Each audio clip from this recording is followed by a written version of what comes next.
Poteza mchezo wa leo, lakini hongera.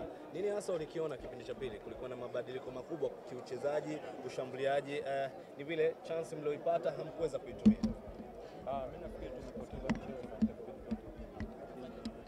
By the way, lazima tukae chini tujiulize kwa nini tumepoteza mchezo dhidi ya Young Africa. Japo kwa mchezo ulikuwa tough na mgumu, lakini kuna mazuri ambayo tumefanya na makosa ambayo tumefanya yapelekea kwa magoli.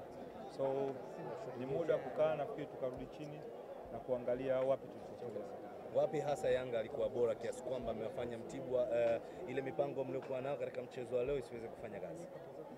Tuelewe Young Africans, tuwape heshima zao kwa sababu ni club giant katika bara hili la Afrika, giant katika mpira wetu wa Tanzania. Kwa hiyo mimi najua tumecheza na timu ambayo ilikuwa bora, timu kubwa, tuna kila sababu ya kuheshimu.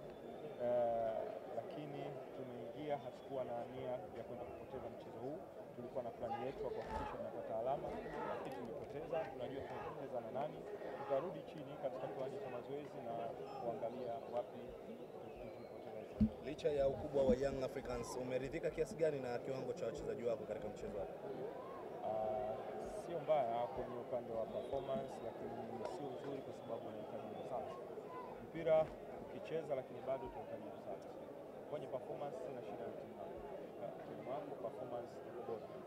Naomba kusema kwamba qualities zimeamua mchezo wa leo. Qualities zimeamua mchezo wa leo. Yanga walikuwa na qualities player zaidi ya wachezaji wetu, so wameamua kuamua mchezo wa leo. Lakini in terms of performance nafikiri kila mtu anaona nini kinafanyika uwanjani. Tunapongeza Yanga kwa ushindi wao. Nini sasa kuambia wanamtibwa kuelekea michezo inayofuata baada ya kupoteza mchezo wa leo?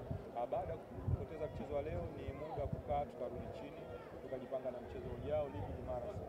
Kwa hiyo tumepoteza huu, lakini bado tuna michezo mingi 20 na kitu, kwamba tunaweza kujipanga na kuhakikisha tunapata results. Waje wa support, waje wa karibu ambao wanaweza kusupport, wasogee wa mbali, watufanyie maombi ili kuhakikisha